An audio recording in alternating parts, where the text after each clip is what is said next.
you didn't ask me this, but I'm the son of one of the liberators of Jerusalem. And my father was a brave commanding officer. He was an amazing, strong paratrooper. But as far as I'm concerned, I could not settle only with his bravery. I wanted to know why did my father leave me for the greater good. What derives a man, a husband, a civilian, and a human being to make this click I'm looking for all my life. As a child, I did this because my father shifted from being a lover and a husband to a combat engineer specialist. He must have done this. This is a naive illustration of a child that was the only kid in class without a father. And at what age? 10 months. All right. What age of yours? I'm 59-year-old man now. Yeah, no, but when your father got killed in battle? I was 10 months. He was 32 years of age. So you didn't know him? I didn't know him. And the first memory that I can share with you was the age of 6. When the little child that stands in front of you came to elementary school first day of the year, realizing for the first time I'm the only kid in class, 3 classes without a father. All the other daddies came with a backpack, or the other kids came with a mother, father, and a fresh backpack, and I was the only one. Then it hit me for the first time that I'm different, that there's a void in my life. And I tried to understand. I wanted to know that he loved me. And every other month, another daddy came to brag about his amazing career in front of my classmates. And I used to see his daughter or son looking at their father, feeling so proud. And the little me, the Israeli child, looking at them, envying them. Why? And the naive, egoistic questions I posed all through my life, trying to understand what derived my father to leave me for the greater good, are the answers we are giving to these soldiers today. Because these guys saying to me, my son hates me. I never hated my father. I was angry with my father. But I found ways to make peace with him. So I'm telling this lieutenant, your son does not hate you. He needs answers. He needs you to hug him and to say to you time and again, I love you, to invest time. He will make peace with you eventually. So what helped me is what I'm doing now at Ammunition Hill. What helped me was that 10 of the comrades in arms of my father, of his friends, decided spontaneously to adopt me, literally. When the 6-day war ended, the nation was marveling the reunification of Jerusalem.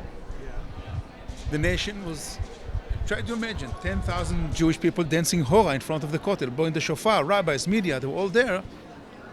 And the only guys who bothered to understand the government has no time to deal with the bereaved families, the Minister of Defense decided after the first parade in front of the Western Wall to stop everything. And they said, if the government is not going to do it, if the Minister of Defense is not going to do it, if the army is not going to do it, we're going to do it, to reach out to the families of our friends who cannot rejoice and be happy.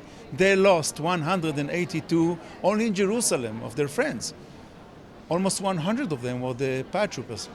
A big family on the edge of war. The wives knew each other. The parents knew each other. So they decided spontaneously to send a mission to the house of Dr. Jackie King. Every unit in the IDF have this guy to look up to admire, to consult with.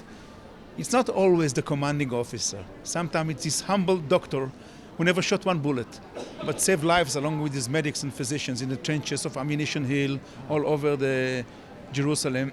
He was that guy, and they all came. At the eve of the first parade in front of the Kotel, they came to his living room. It was surreal. The wife made coffee, beverages, and they all made a decision that changed my life.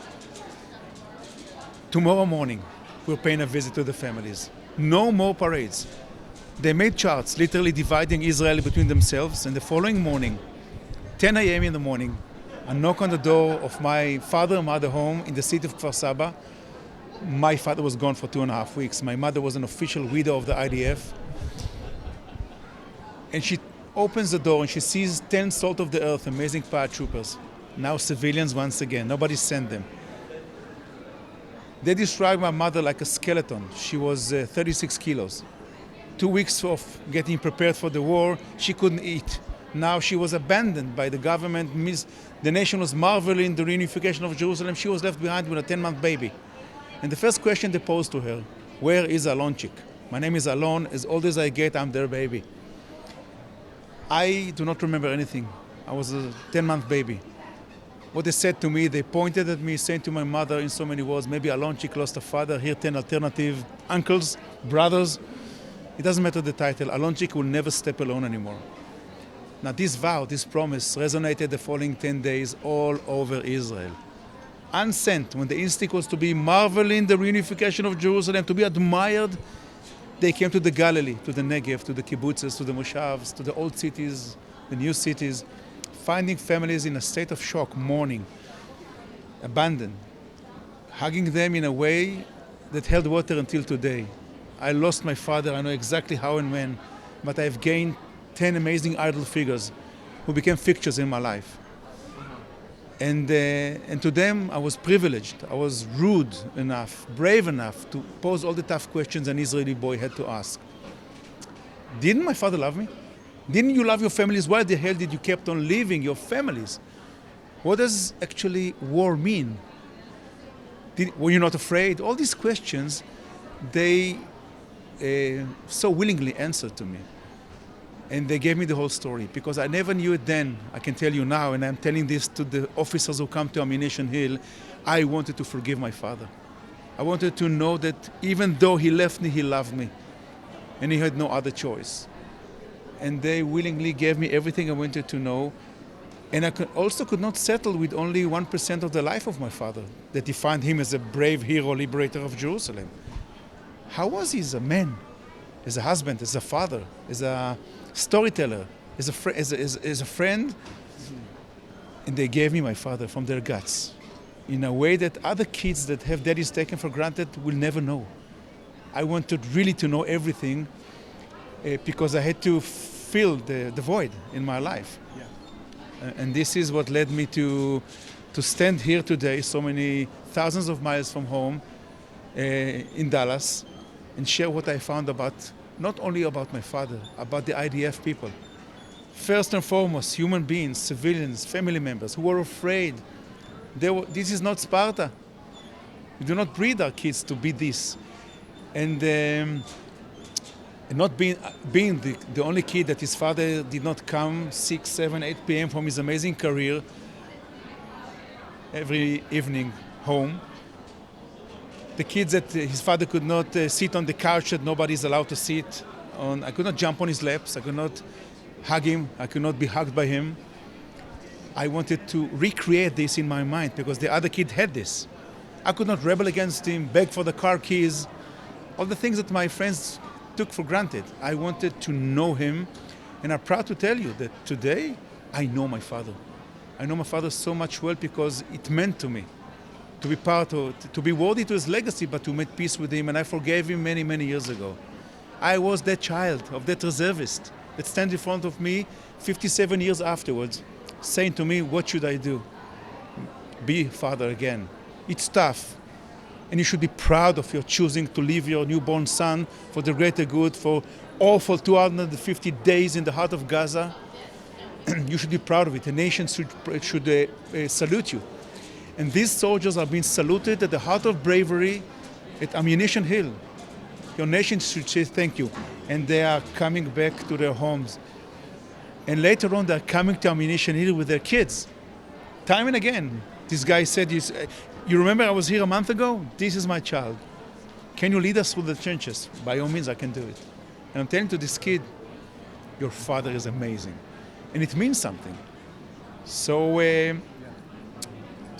to make a long story of 58 years of my life short, 10 people, these guys, took me to my bar mitzvah. These 10 people took me to my army service. These 10 people pushed me to my chuppah night. Your wedding night. My wedding night, yes, instead of my father. These 10 guys came whenever my wife gave birth to the first daughter, second, third, never asking anything in return. And what did they give to me to share with the world? Not the IDF spirit. These are the backbones of the Israel core values.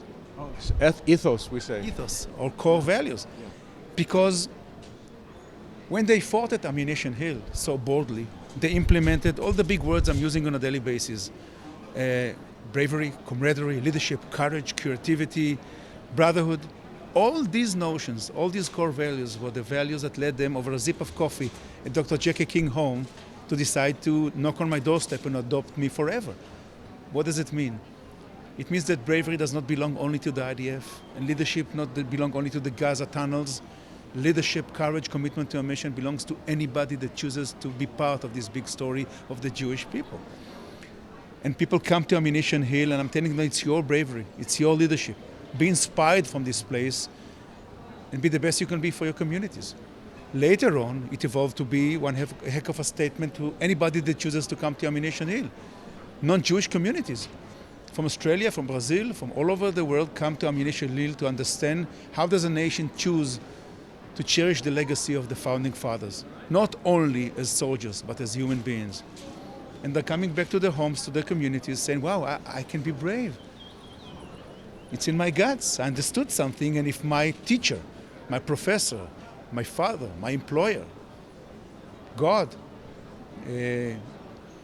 challenges me, I can do it. And this is what we do today at Ammunition Hill, because I cannot bring my father back from the dead, but I can make sense of a whole generation of these amazing guys.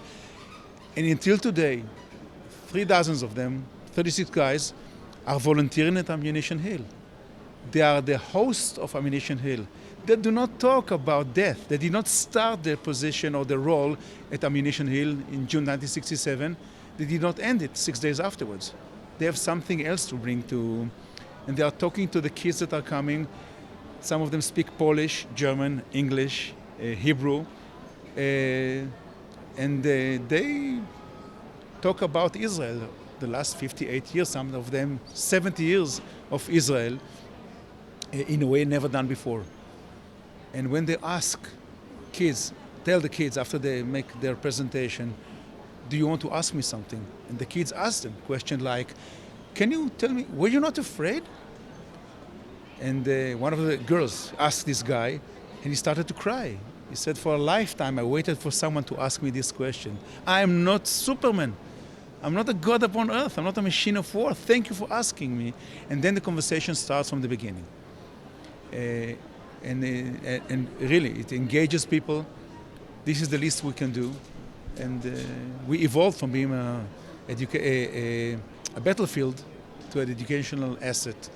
And we urge people to come to Ammunition Hill to understand what does it mean war in Israel, what does it mean life in Israel, what does it mean family in Israel.